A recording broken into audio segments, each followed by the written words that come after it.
La séance d'aujourd'hui de ce séminaire est intitulée «Mémoire de lutte de classe, de l'héritage à la patrimonialisation». Interrogation liminaire: de quelle classe et de quelle lutte s'agit-il? L'implicite étant, j'imagine, classe ouvrière ou encore classe populaire. Ou enfin, est-ce que classe est flanqué d'un autre adjectif? Ce point devrait sans doute être précisé. Il y a en tout cas, dans la discipline historique, un usage répertorié et daté de l'emploi de ces catégories. Les classes populaires définies par leur précarité de conditions remplacent progressivement la classe ouvrière entre 1979 et 1981. En 1986, le mot classe ne figure pas dans le dictionnaire des sciences historiques dirigé par André Burguière, pas plus que les catégories de prolétariat, d'ouvriers ou de paysans. C'est donc un recul acté, on peut dire, de l'histoire sociale. Faut-il rappeler qu'au début du XXIe siècle, le projet du RISE, initialement dénommé Maison des mémoires, était dédié, je cite, à la mémoire ouvrière, multiethnique et fraternelle des villes du XXe siècle. Même si on peut douter de la permanence dans le temps de ces caractéristiques urbaines. Est-ce qu'on peut passer à la deuxième diapo?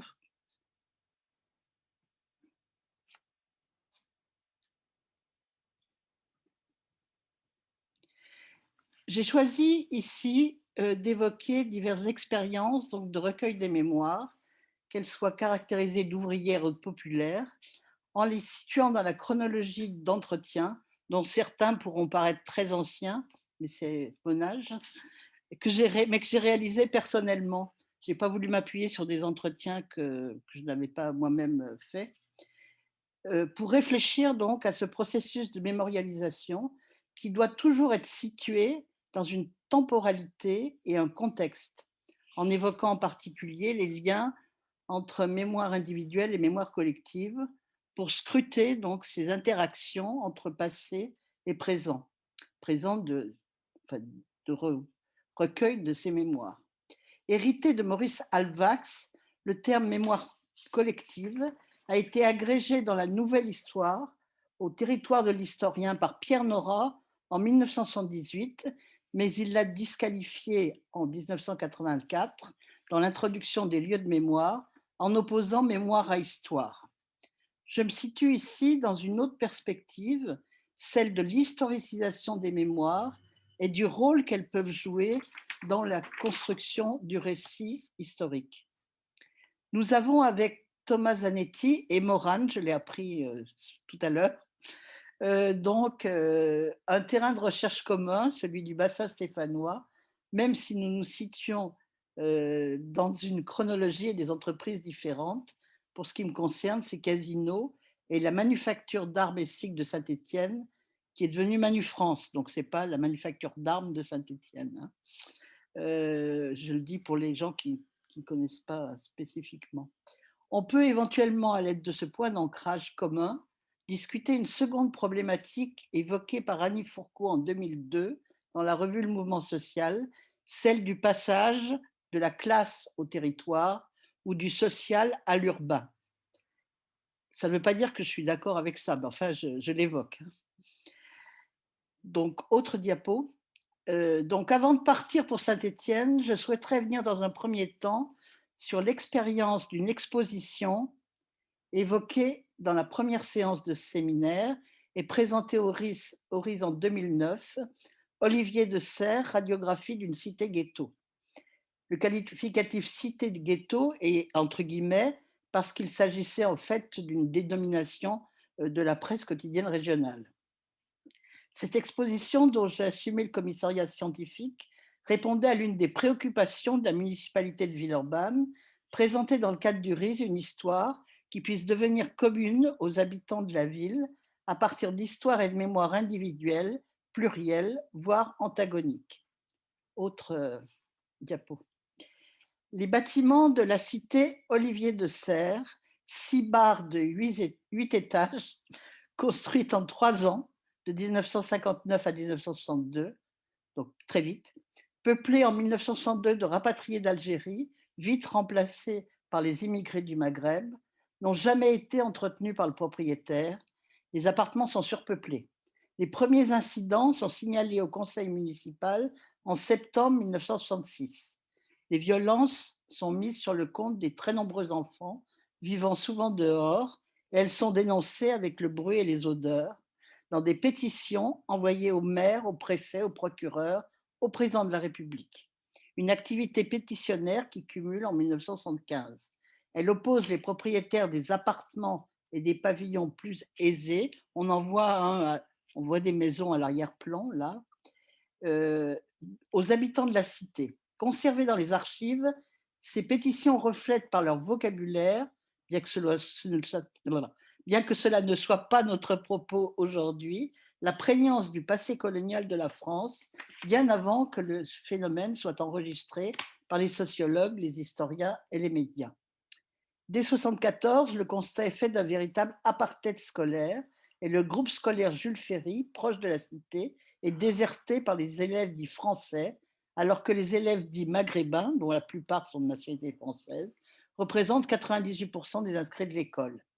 La situation provoque une grève scolaire d'une semaine par les parents et les premières études en sciences sociales, celles d'une géographe, Renée Rochefort.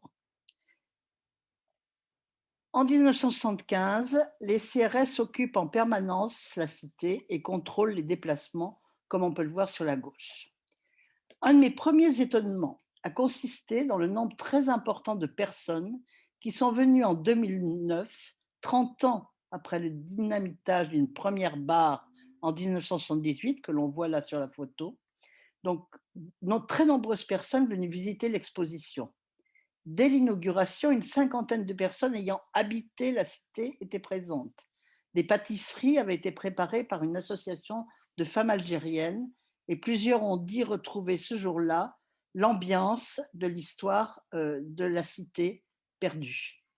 Il faut dire qu'entretenant ces souvenirs, un travail préalable de recueil de mémoire avait déjà été fait par le Centre culturel de Cusset et publié sous le titre d'une brochure Olivier de Serres, la Médina brumeuse, c'est aussi une expression de la presse, la mémoire d'une cité disparue.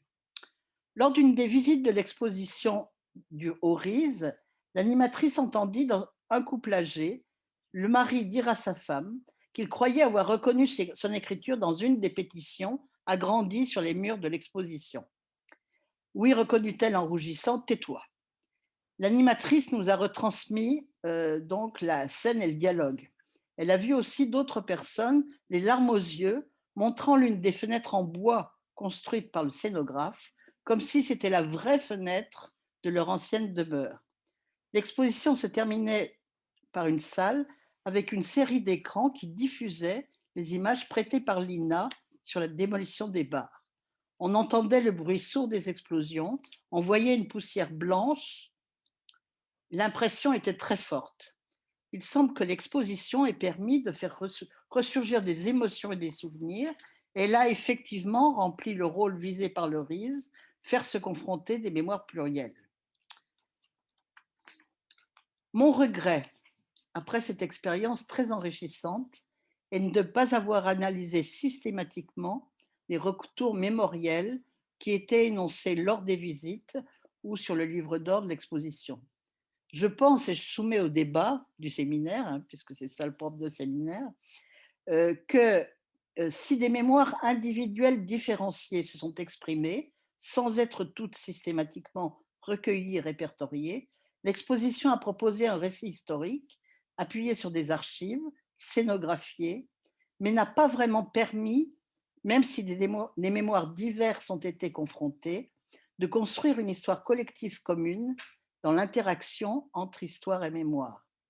Et pour réfuter l'hypothèse d'Annie Fourcault évoquée ci-dessus, s'intéresser à l'espace et à l'urbain n'a pas congédié les perspectives intersectionnelles croisant territoire urbain, classe sociale et origine dans ce processus de mémorialisation ou remémorialisation du passé. Ça, c'était le premier point. Donc, mes recherches sur les mémoires populaires dans le bassin stéphanois se sont échelonnées dans le dernier quart du XXe siècle. Les entretiens enregistrés, décryptés, ont été réalisés avec des ouvrières et des ouvriers, des armes, du cycle, de la passementerie, et ont concerné essentiellement les femmes et le plus souvent le travail. J'ai terminé le cycle de ces études par une perspective plus générale à propos de la muséification du travail des mineurs, puisque je m'intéresse à l'histoire des femmes et du genre. Donc, la profession des mineurs, profession virile par excellence, et la patrimonialisation versus effacement des mémoires ouvrières dans la séquence historique de la désindustrialisation. Je ne vais pas évoquer en détail ces entretiens à propos desquels je peux éventuellement fournir une bibliographie, mais seulement les points importants qui ont fait, à mes yeux, bouger des lignes et qui ont changé mes manières de voir. Il faut dans un premier temps rappeler le contexte historiographique et politique dans lequel ces mémoires ont été recueillies. Donc, sur cette diapositive, on voit un certain nombre de publications, à la fois d'éditeurs, la petite collection Maspero, Mémoire de femmes, Mémoire du peuple, universitaires, un cahier donc de l'université de Paris 7 Jussieu, qui avait fait une rencontre sur les marginaux et les exclus dans l'histoire, qui a été republié après, un peu transformé, dans une collection donc 10-18.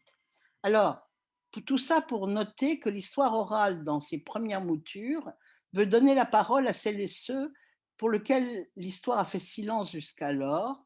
Une histoire vue d'en bas, pour reprendre la formule de Thompson, s'intéresse à des groupes ouvriers, femmes, marginaux, absents plus ou moins du discours historique.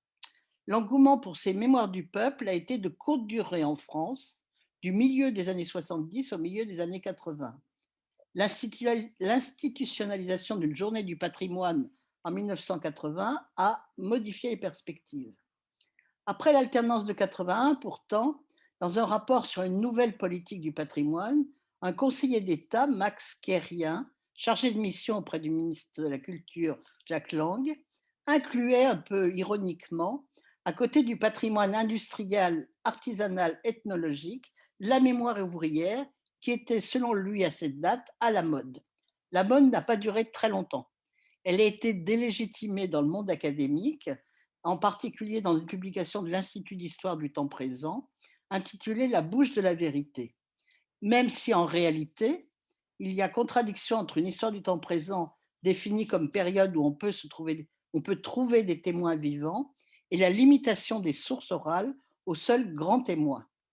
En 1985, la parution du cahier Mémoire de femmes, numéro 12 de la revue Pénélope, la première revue d'histoire des femmes en France, forme de mémoire continue, a constitué une butte témoin sur l'usage des sources orales en direction des femmes. On peut donc se demander avec Spivak si les subalternes peuvent-elles parler, qui était publié en 2008. Autre diapo. J'ai revisité à plusieurs reprises l'histoire des femmes travaillant dans les usines de guerre du bassin stéphanois en 14-18, en infléchissant beaucoup la perspective de lutte de classe adoptée lors de mes premières analyses des mouvements de grève générale de décembre 17, de lutte pour la paix en janvier-mars 18 et de grève quasi insurrectionnelle en mai 18. Mouvements très minoritaires où les femmes sont très présentes. Les chansons comme celle que vous voyez là, que je ne vous chanterai pas, même si je connais l'air, donc intitulée Nous voulons nos poilus, appartiennent à une sorte de mémoire subreptice, une mémoire figée dans les archives. Dans le cadre d'un colloque tenu à la faculté de Vincennes sous l'égide de Madeleine Rébériou sur les femmes et la classe ouvrière, là encore, c'est une butte témoin, c'est en 1978, c'est le dernier colloque qui a eu d'histoire, qui a eu ce terme donc de classe ouvrière. J'ai souligné les répertoires d'action spécifiques des femmes, différents des guerres et des grèves et des luttes pacifistes, une sorte de mémoire incorporée. Action de ménagère contre la vie chère, fin 1915, il y en avait déjà eu en 1910-1911, limitation volontaire des cadences, grève des bras croisés, protestation contre les grossièretés des chefs, reprise de traditions carnavalesques avec un travestissement en homme, mais aussi violence entre femmes du même atelier. Ces répertoires d'action avaient été pointés déjà dans les grèves féminines de la fin du 19e siècle par Michel Perrault, des années avant. L'enquête orale que j'ai menée donc en 1977 des récits d'anciennes ouvrières a montré ce qui survit dans leur mémoire un demi-siècle plus tard.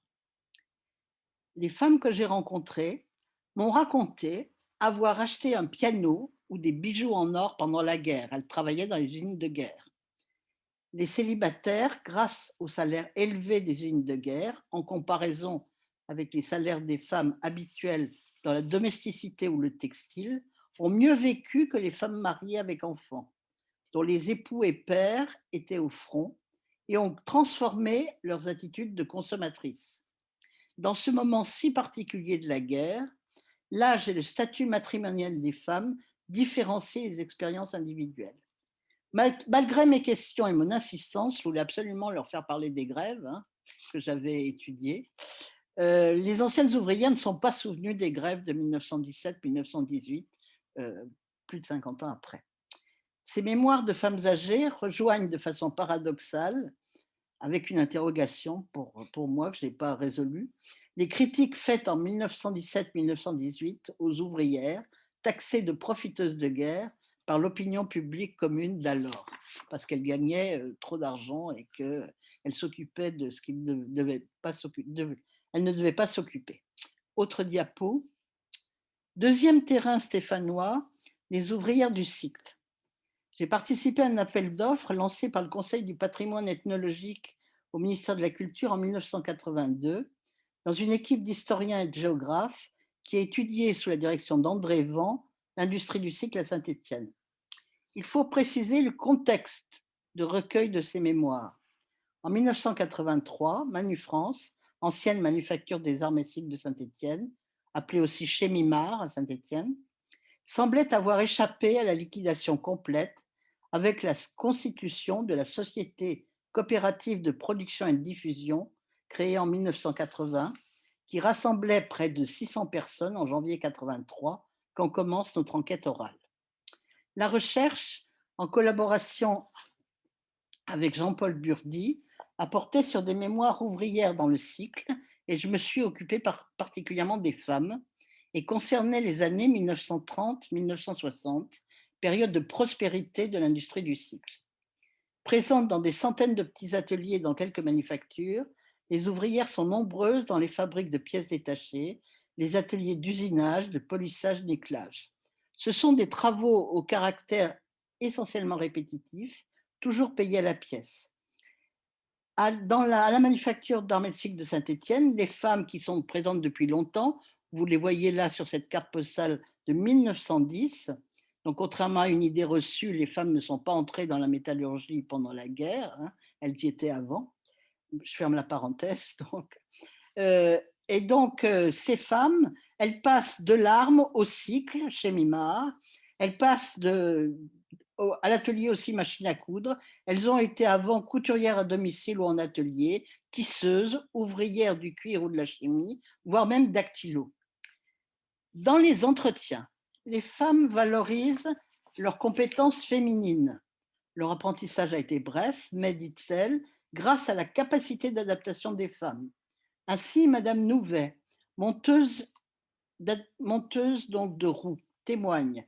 Donc, on les voit ici monter des roues, mais elle travaillait, elle travaillait chez Mimar. Dans le vélo, le plus féminin, c'est le montage des roues. La femme va bien plus vite que l'homme. C'est pas un travail d'homme de monter les roues, c'est un travail de femme. C'est minutieux, c'est les petites mains. L'homme a de plus grosses mains. Je ferme fin de citation. Le terme de petite main, comparaison sémantique avec la couture, renvoie à une dextérité spécifique, à la fois exigée des ouvrières et non reconnue dans les classifications. Une autre personne, emballeuse de cycle, confirme: j'étais bien habile parce que j'avais travaillé dans la couture. Il n'y a rien de tel pour être habile de ses mains. Fin de citation. Pour ces tâches répétitives, morcelées et rapides, les femmes sont classées manœuvres adaptées, manœuvres sur machine ou ouvrières spécialisées. Elles sont situées au bas de l'échelle de classification lors de la négociation des contrats collectifs de la métallurgie stéphanoise en 36-37. La main-d'œuvre féminine est particulièrement appréciée par les employeurs pour sa fluidité, en raison des rythmes saisonniers de l'activité, mais aussi, d'après les souvenirs, par les ouvrières. Voilà ce qu'il me dit. Vous êtes marié, vous chômez, ça vous arrange. Vous rangez la maison. Quand je chômais, mon mari travaillait, ça m'arrangeait, ça me permettait de faire mon travail.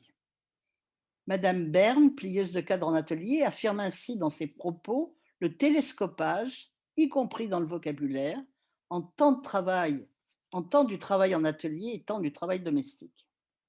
Il y a finalement, dans l'industrie du cycle, un seul poste de travail majoritairement occupé par les femmes en 1936, le filet, qui consiste à tracer des filets de peinture sur les tubes du cadre émaillé noir avec des pinceaux très fins à main levée. C'est l'habileté et la rapidité, donc obtenues par la pratique, qui en fait font ce métier.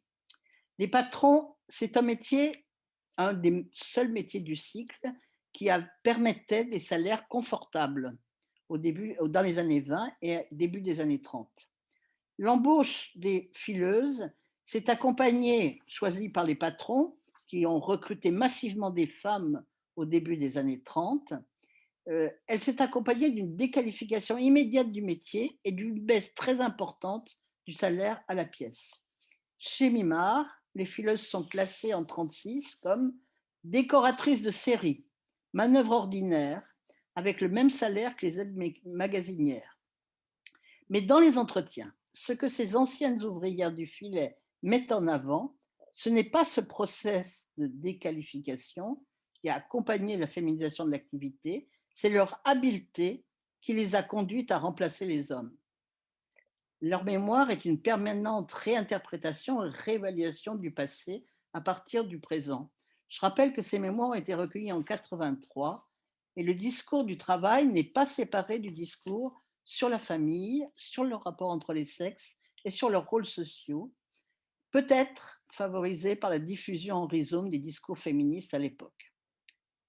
Après l'expression fréquente du sentiment d'avoir été écartelées entre la multiplicité des tâches, les femmes parlent de leurs activités professionnelles comme d'un vrai travail, exigeant des qualités spécifiques, et grâce auxquelles certains emplois auraient mérité d'être définis comme un vrai métier avec une reconnaissance sociale. Mais elles expriment aussi une certaine fierté d'avoir travaillé, surtout quand cette activité était aussi continue après le mariage, au point de pouvoir être considérée comme une carrière. Avoir pu concilier cette double activité de ménagère et d'ouvrière, avoir pu conserver un emploi fût-il déqualifié et valorisant à leurs propres yeux, surtout en cette période de licenciement et de chômage de masse qu'étaient les années 80, condition d'une autonomie relative dans le ménage et la famille. Le travail a été également un moyen pour elles d'acquérir une identité sociale. Les sociabilités ouvrières féminines ont existé. Ce n'est pas forcément la lutte de classe qui est énoncée, mais c'est un positionnement autonome par rapport au rôle sexué dans la famille et le travail. Troisième partie, la diapo s'il vous plaît. Voilà. Troisième partie, héritage et vecteur de mémorialisation et de patrimonialisation. Entendus, donc, ces vecteurs sont entendus comme mise en valeur d'événements du passé dans le présent pour construire le récit historique. Ils peuvent prendre des formes diverses dans le cinéma, la littérature, le théâtre. Et je vais aborder ici 3 études de cas pour terminer, sur des échelles réduites pour analyser ce rapport passé-présent et cerner les niveaux de mémoire individuelle, collective et les supports, famille, groupe, association, lieu, objet, etc. Première étude de cas. Donc, je crois qu'il est important de s'intéresser aux entretiens filmés pour la télévision, le cinéma, les recenser, les conserver dans leurs différentes versions, c'est-à-dire leur version définitive après montage et les rushs. Dans la dernière décennie du XXe siècle apparaît un nouveau type de film entre fiction et documentaire sur l'exploitation dans le travail, comme le film d'Hervé Leroux, Reprise, qui sort en 1996. Alors, vous voyez ici Hervé Leroux avec l'auteur d'un d'un d'un film que vous avez peut-être sans doute vu à la télévision parce que c'est un film très court de 12 minutes qui a été réalisé le 10 juin 68 par des élèves de l'IDEC et en fait, Hervé Leroux part à la recherche d'une des héroïnes principales donc, que l'on voit dans ce film et qui est répétée donc dans le film Reprise de Hervé Leroux, de façon, lancinante. Alors ce plan séquence donc, qui a été largement diffusé et rediffusé lors de diverses commémorations de 68, relève dans ce qu'on pourrait appeler une mémoire ritualisée, c'est-à-dire un film emblématique de la révolte, celle d'une femme anonyme dont on a perdu la trace, et celle d'une classe alors en déficit de reconnaissance, la classe ouvrière. Mais c'est aussi une voix individuelle qui fait part de ses émotions, qui se distingue du groupe, qui s'autonomise dans sa volonté de ne pas rentrer dans cette tôle. Soulignée par le montage, l'image et le son, la diversité des portraits d'ouvriers, de contremaîtres, contremaîtresses apporte de fait sa pierre à la déconstruction même de la catégorie classe ouvrière. Car si les mythes et les utopies politiques se sont effondrés en 1995, les ouvrières ne sont ni absentes ni muettes. Les personnages en chair et en os s'imposent à l'écran par leurs paroles et par la mémoire des corps, comme des individus pluriels. Dans Reprise, l'ouvrière fidèle Denise incarne l'incorporation de l'ordre usinier, le dévouement au patron et sa défense sans condition du patron et de l'entreprise. Mais en fait, le cinéaste a retrouvé aux archives une photographe où Denise porte une banderole en tête d'une manifestation contre leur nouveau patron, qui était Bernard Tapie. Et on voit là deux façons, on peut dire, de la complexité du personnage. La chef d'atelier, mademoiselle Marguerite, qui a grimpé les échelons à force du poignet grâce à son célibat, est perçue dans sa fragilité par rapport aux autres chefs. C'est elle qui casse son parapluie sur la tête de Bernard Tapie, car ce patron indigne, à ses yeux, lui ôte son lieu de vie et son lieu de travail. On peut prendre aussi l'exemple du couple Morin, emblématique de la hiérarchie professionnelle et de la hiérarchie maritale. Lui est ouvrier professionnel, délégué CFDT, passé par la JOC, avec une solide formation militante et une habitude du conflit et de la négociation. OS, elle l'est restée toute sa vie. Ils se sont connus à l'usine, c'est un mariage mondaire, comme il y a eu des mariages casinos. La discussion vive entre eux sur la mémoire des appellations des chefs et des sous-chefs crève l'écran. Il veut imposer son autorité de cadre syndical et de mari pour faire taire son épouse, qui ne cède pas. Donc tous ces portraits individuels, il pourrait y en avoir d'autres, hein, disent la diversité, la complexité des points de vue et des processus de mémorialisation. On pourrait même dire que ce film joue implicitement le rôle d'un manifeste pour une histoire sociale renouvelée dans ses approches et ses méthodes, ayant abandonné l'histoire du groupe et de la classe pour celle des individus, des contextes, des conjonctures et des événements remarquables qui marquent les parcours individuels. Enregistrant des mémoires dans le présent de 1995, et le réalisateur Hervé Leroux le dit dans un livre, il dit qu'il faisait le montage au moment où il y avait toutes les manifestations et qu'il entendait de sa salle de montage les manifestations de 95 et que pour lui, ça a été extrêmement troublant. Le film est un témoignage des ravages provoqués par la crise et la désindustrialisation de la proche banlieue nord parisienne, on voit ici Saint-Ouen, hein, ainsi que de l'accommodation, variable selon les individus, aux dures nécessités du temps. Les mémoires individuelles recueillies par le cinéaste composent une sorte d'album de famille décomposée qui tisse ou tresse a posteriori une mémoire collective. Deuxième étude de cas, Dixvoux en Lorraine. Dis-vous, c'est le titre d'une pièce de théâtre, d'un roman que vous avez ici, et le nom d'une société coréenne installée dans la vallée de la Fench, près de Longwy, dans le sillage des restructurations industrielles, de la sidérurgie, du charbon et du fer, cette vallée de Lorraine chantée par Bernard Lavilliers. Créée pour le Festival d'Avignon en 2004, la pièce de théâtre Dis-vous est montée par le directeur du théâtre de Nancy. La mise en scène sobre met en valeur la parole de 4 ouvrières qui ont réellement travaillé à Dis-vous, qui se remémorent et qui jouent leur propre rôle, des scènes de leur vie d'avant et d'après la fermeture de l'usine. Les salariés de Dis-vous, dont une grande majorité de femmes, ont été licenciés. Elles occupent l'usine, séquestrent un responsable, entreprennent des démarches auprès des politiques, en vain. Leur avenir s'appelle désormais cellule de reclassement. La pièce est prolongée à l'automne de la même année par un texte de François Bon, Dis-vous, sous-titré Roman. L'écriture de la pièce, puis du roman, naît des rencontres sur place avec les ouvrières lors des visites de François Bon à Famec, ville où le drame s'est joué, mais aussi du jeu des actrices sur scène et de la réception de cette pièce qui n'a pas été identique au Festival d'Avignon avec un public spécifique et en Lorraine devant des salariés dont certains étaient au chômage, ou dans d'autres régions où la pièce a été représentée. Le récit de François Bon est un montage qui intercale dans une narration personnelle, voilà pourquoi il dit roman, des extraits présentés comme des paroles recueillies auprès des ouvrières. Et il y a cet extrait-là qui m'a beaucoup frappé. Ouvrière dans les veines, père mineur. C'est ainsi que se définit en 2004 Barbara G, citée entre guillemets par François Bon. Ce qui veut dire que, à ses yeux, ce sont des paroles qu'il a recueillies.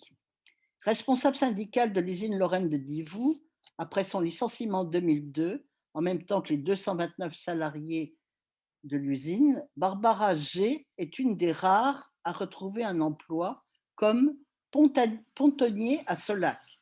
Elle ne parle pas au féminin de ce métier, même si le mot pontonnière existe. Il a été créé pour les femmes travaillant dans la sidérurgie depuis que les conducteurs qui guident les poches d'acier fondu à haute température lors d'une coulée sont mus électriquement. Interdire, interdire, introduire par cette citation Ouvrière dans les veines, père mineur, une réflexion sur les mémoires ouvrières au XXIe siècle, signifie que des ouvrières revendiquent encore une filiation par le sang avec la classe ouvrière, appartenance que seule leur propre parole peut aujourd'hui restituer et faire exister, les autres instances de reconnaissance et de légitimation, syndicales et politiques, faisant en partie défaut. Pour reprendre les mots mêmes des ouvrières de Divou, qu'on a vu lors de la pièce de théâtre, la mise en scène théâtrale de leur récit contribue à garder mémoire, disent-elles, et à ressouder, même fugitivement, le temps des représentations, le groupe aujourd'hui dispersé des femmes de l'usine, fermées et délocalisées. On peut également réfléchir à la territorialisation et prendre en compte cette question lancinante d'une ouvrière de Divou. Je cite On vous a agglutiné ici pour vivre à côté de votre usine, dans le bord de villes qui n'en sont pas, et maintenant qu'il n'y a plus d'usine, à quoi ça sert d'être empilé là avec le désert autour Fin de citation. Cette appréciation est une des réponses possibles à Annie Fourcault, qui se demandait si on ne devait pas passer de la classe au territoire. Une réflexion sur l'espace implique d'étudier de quelle manière les ouvrières mettent en scène cet espace dans leurs récits, oraux ou écrits, mais également comment cet usage de l'espace est traduit dans la mise en scène théâtrale et dans le roman de François Bon. D'où la nécessité de s'intéresser aux paroles, aux récits oraux, écrits, filmés des ouvrières, les recueillir et les conserver. Cette question de la parole des femmes, spécifiquement ici celle de Divou, est le fil conducteur de mes interrogations. Il s'agit de comprendre ce que signifient ces fragments d'autobiographie recueillie et mise en mots par le romancier ou la romancière, le cinéaste ou l'historien, l'historienne. J'ajouterai pour conclure sur ce point la question suivante. En quoi une lecture genrée de l'histoire sociale des mondes ouvriers peut-elle influencer par cette conservation des récits les politiques patrimoniales des institutions pour construire une mémoire continue? Troisième étude de cas, je reviens à Saint-Étienne, une patrimonialisation stéphanoise de la mise à de la mine à géométrie mémorielle variable. Donc ce cliché de 1948 du photographe Léo Leponce, conservé aux archives municipales de Saint-Étienne, le fond, pas Léo Leponce, témoigne de la plus célèbre des luttes de classe de la corporation minière du XXe siècle, l'occupation des puits au cours de la grève de 1948. Est-ce que vous pouvez passer l'autre diapo? Faute de temps pour l'évoquer dans le détail, je fais simplement référence au magnifique livre de Maurice Bedouin, Jean-Claude Monneret, Corinne Porte et Jean-Michel Steiner, publié en 2011 par l'Université de Saint-Étienne, qui a pour titre 1948, les mineurs stéphanois en grève, des photographies de Léon Leponce, qui est son vrai nom, à l'histoire, qui avait été précédée d'une exposition aux archives municipales de Saint-Étienne où est conservé ce fonds. Et vous avez la fiche ici. Il s'agit ici d'une forme de mémoire objectivée. Le projet de musée, conçu après l'arrêt définitif en 1973 de la production du puits Couriot, dernier puits d'extraction stéphanois, est inauguré 15 ans plus tard, en 1991. Le projet a été mouvant. Il a hésité entre plusieurs définitions. Musée de la mine et des aciers spéciaux, entre 1977 et 1981. Puis musée de la mine associé à un musée d'art contemporain jusqu'en 1984. Puis musée conservatoire des techniques et du travail dans la mine. Après 15 ans de discussions auxquelles j'ai été associé un temps et de mutation de ces préfigurations, le produit final se différencie de la première galerie reconstituée en 1955 dans l'ancien musée des arts et de l'industrie, avec une muséographie moderne sur le site ouvrier restauré. Pour l'ancien ingénieur en chef et directeur du bassin, qui a créé l'association des Amis du musée de la mine et qui était un protagoniste actif dans l'ouverture du musée-galerie du Puy-Couriot, je le cite, il s'agissait moins de perpétuer la mémoire des mineurs que d'enrichir le patrimoine culturel de la cité, ce qui sous-entend que la mémoire des mineurs n'enrichit pas le patrimoine culturel de la cité. Parmi l'ancien personnel des houillères, ce sont essentiellement des ingénieurs et des contremaîtres qui ont collaboré à la réalisation du projet.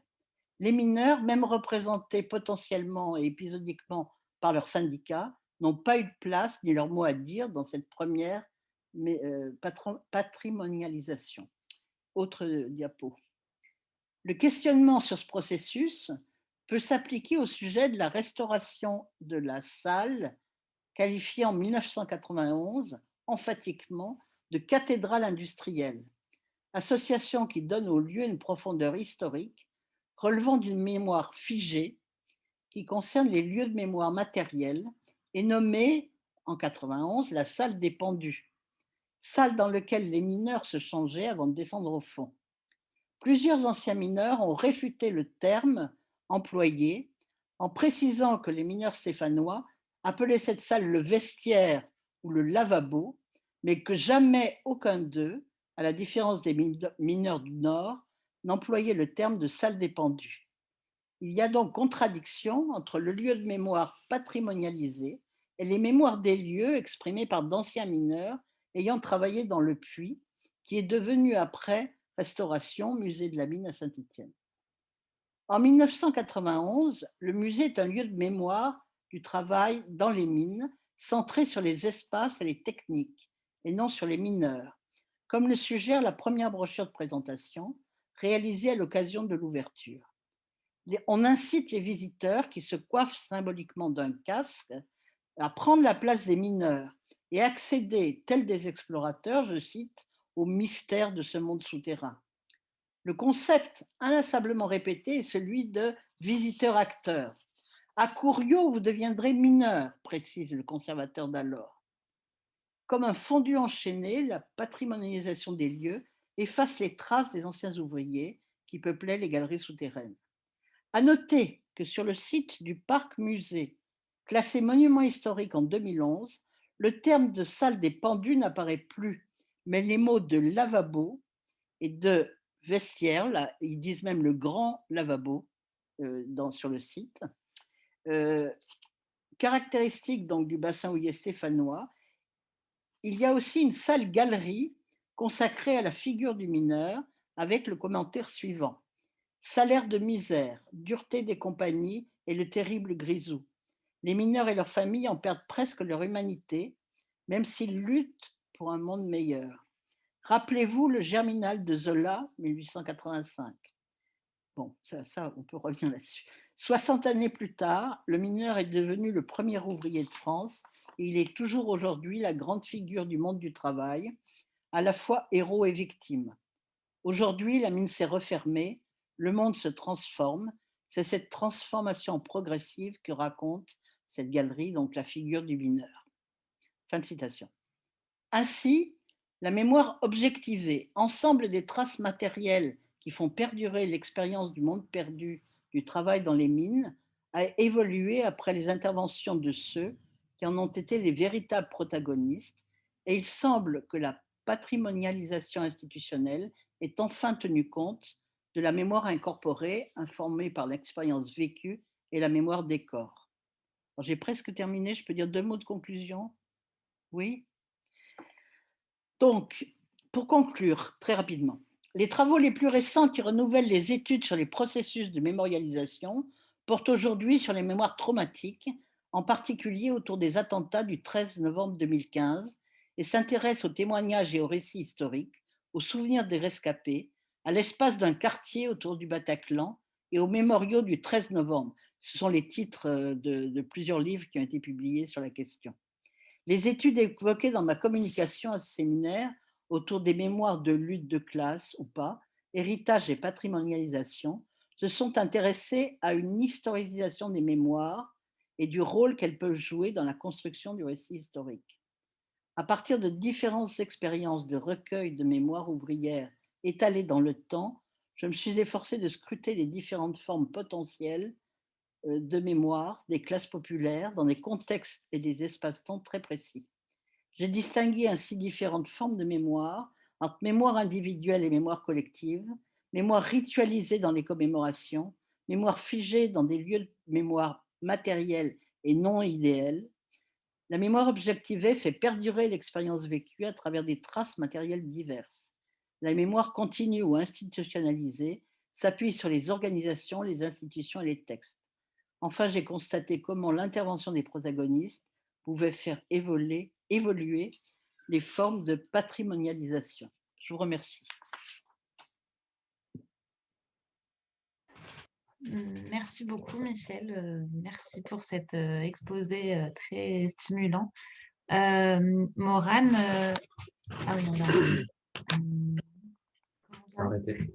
Ouais. Ok, voilà, nickel. Du coup, Morane, est-ce que tu préfères peut-être d'abord lancer une discussion maintenant ou qu'on fasse, qu'on donne la parole à Thomas? Thomas Zanetti, qu'est-ce que tu préfères? Alors, peut-être que je peux poser quelques questions à Michel, puis pour la fin, j'aurai peut-être des questions un peu transversales, parce que là, j'ai noté plein de choses, mais qui certainement pourront susciter deux réponses. Ok. Merci beaucoup, Michel, du coup, pour cette belle présentation. En effet, on a beaucoup de terrains qu'on a regardés avec des yeux un peu différents, mais qui sont communs. Notamment, par exemple, le livre dont vous parlez à la fin, donc le livre de Maurice Bedouin et Jean-Michel Steiner. Moi, c'était des enquêtés pour moi que j'ai interrogé du coup dans ma thèse, donc c'est assez intéressant.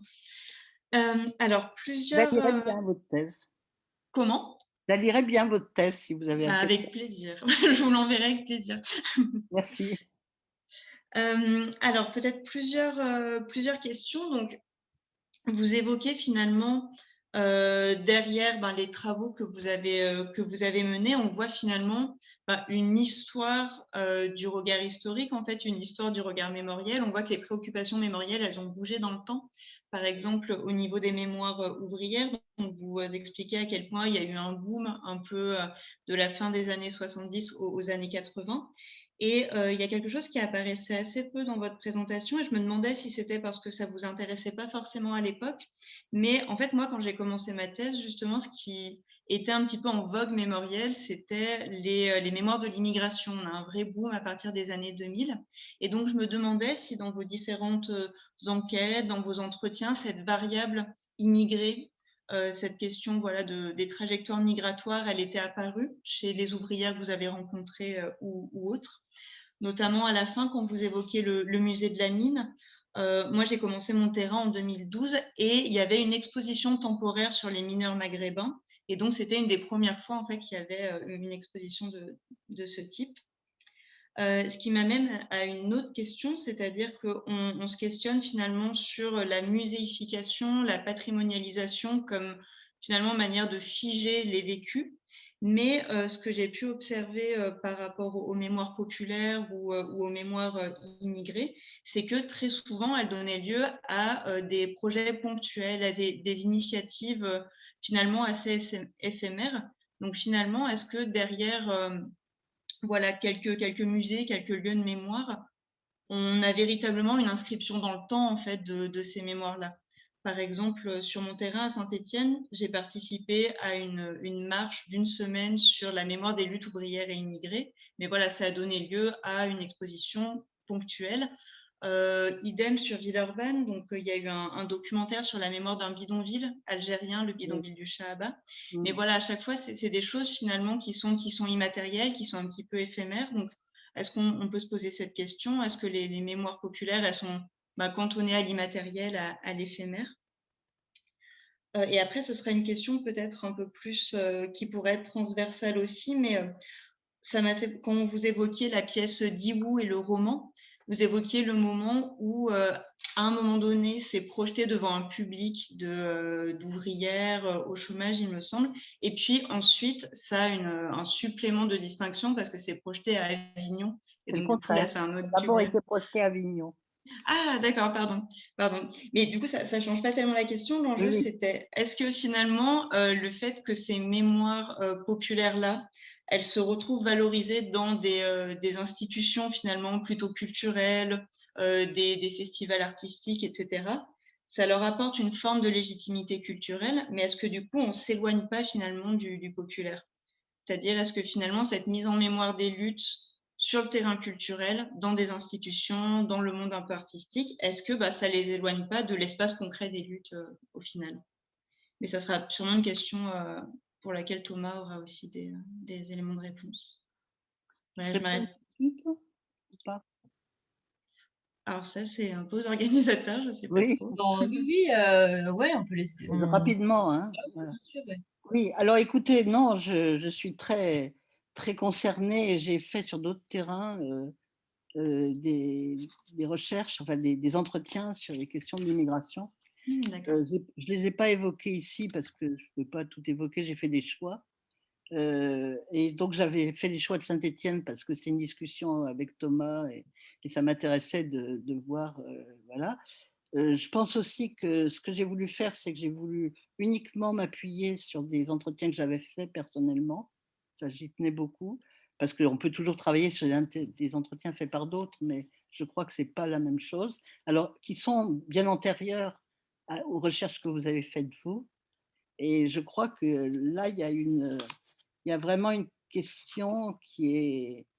C'est pour ça que j'insiste énormément du moment où ont été faits les entretiens, de la chronologie, parce que je crois qu'il y a quelque chose qui est différent. Je pense que dans la période que vous évoquez, là, 2012, il y a eu beaucoup plus d'intérêt personnel, enfin pour les personnes et pour le public, à ces questions-là, hein, ce qu'on appelle maintenant les montrant du doigt les questions identitaires. Sont effectivement, enfin, il y a un souci justement de valorisation de ces questions-là, et c'est pas du tout un évitement de ma part, hein, du tout, du tout, du tout. Voilà, c'est des choix que j'ai faits là. Simplement par rapport au cas que j'ai évoqué, il se trouvait qu'il y avait pas dans les gens que j'ai interviewés, il n'y avait pas de personnes, qui venaient d'ailleurs, si on peut dire, ou familialement ou elles-mêmes. Mais par exemple, j'avais interviewé pour la passementerie, une passementière qui venait avec sa famille d'Italie et qui m'avait raconté, j'avais fait quelque chose sur la mémoire de l'arrivée, qu'elle était arrivée un 14 juillet, qu'elle avait vu des 14 juillet, je crois, oui. Elle avait vu des lampions partout et elle croyait au départ, elle était jeune, elle était naïve, elle croyait que c'était pour elle. Donc elle avait la mémoire de l'arrivée s'était concentrée, si vous voulez, sur ces aspects-là. Voilà. Alors, initiative éphémère, moi je ne crois pas. Je crois que c'est un mouvement profond, alors après, que ça soit éphémère dans les institutions, je pense aussi que le fait qu'il y ait des institutions, même si ça crée une distance, hein, évidemment, mais c'est aussi important parce que ça donne de la force. Ce qu'elles racontent, les ouvrières qui ont joué à Avignon, même si c'était vraiment pas leur terrain, elles expliquent que ça leur a donné de la force dans le moment même et après pour faire connaître leur lutte. Ça ne veut pas dire que ça leur donne pas forcément un boulot, ça ne ça ne guérit pas, la situation sociale de la vallée de la Fensch, mais pour elles-mêmes, dans un moment précis, ça a été important. Voilà, garder mémoire, c'est se tenir droite, il y en a une qui dit. D'accord. Je trouve que c'est extrêmement important. Voilà. Merci beaucoup.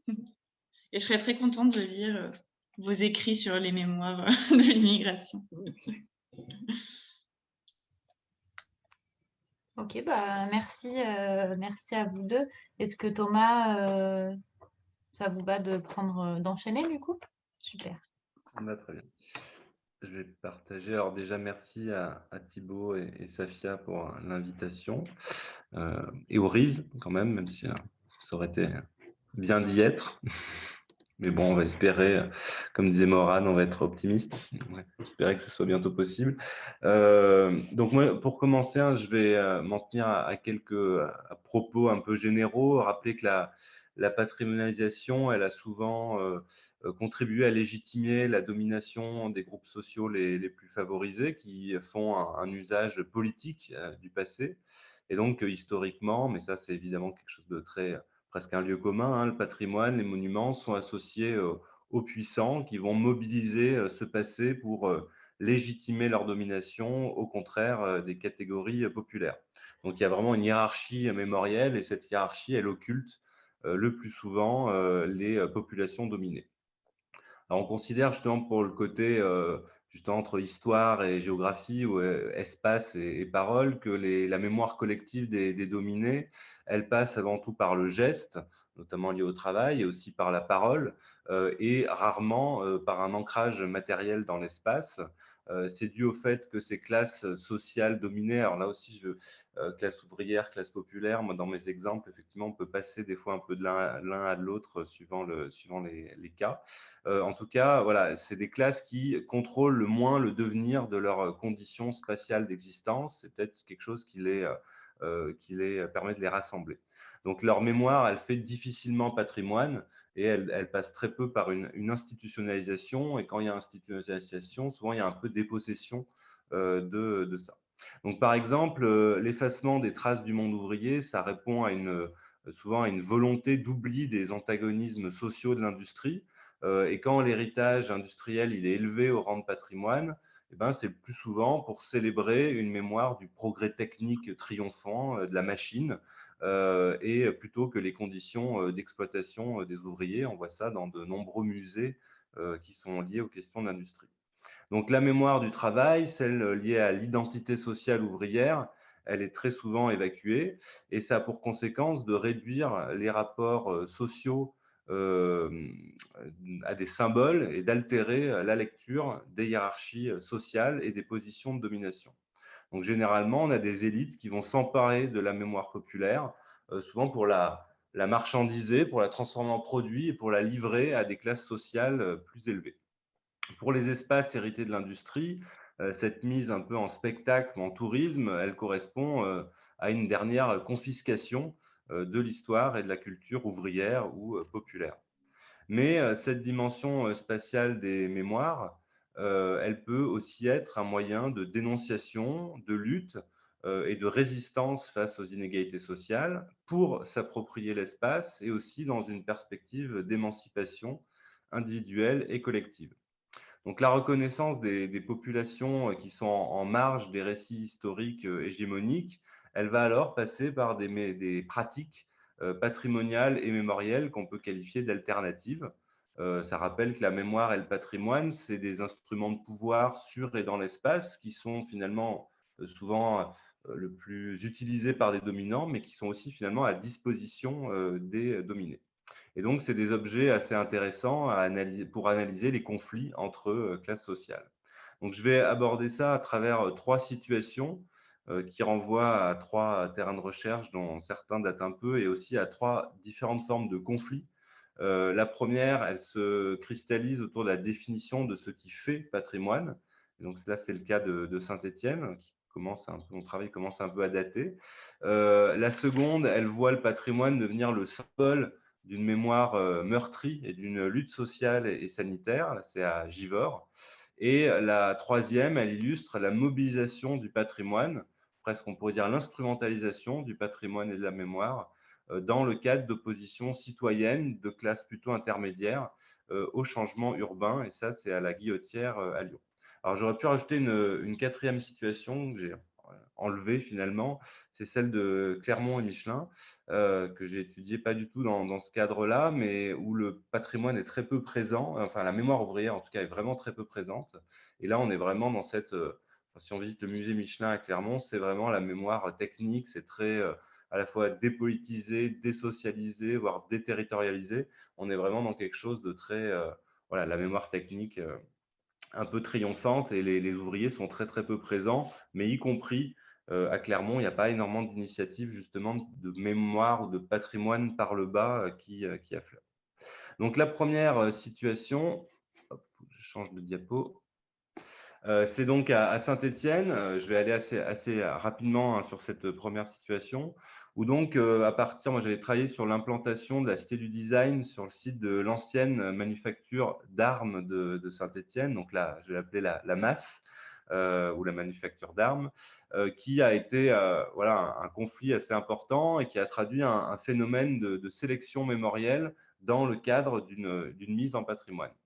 Donc, dans les années 90, pour rappeler le contexte, le maire de Saint-Étienne, qui a beaucoup lu le consultant économiste Richard Florida, veut construire une image positive de sa ville pour attirer des investisseurs, des nouveaux habitants, plutôt des classes sociales élevées, moyennes et supérieures, et aussi des touristes. Et une des opérations majeures de ce grand projet de renouvellement urbain qui concerne le territoire, c'est la construction donc, de cette cité du design que vous voyez à droite, sur la photo de droite, donc avec en arrière-plan, enfin derrière les bâtiments de la manufacture d'armes. Et puis à gauche, vous voyez une lithographie ancienne qui représente cette manufacture à l'époque impériale d'armes.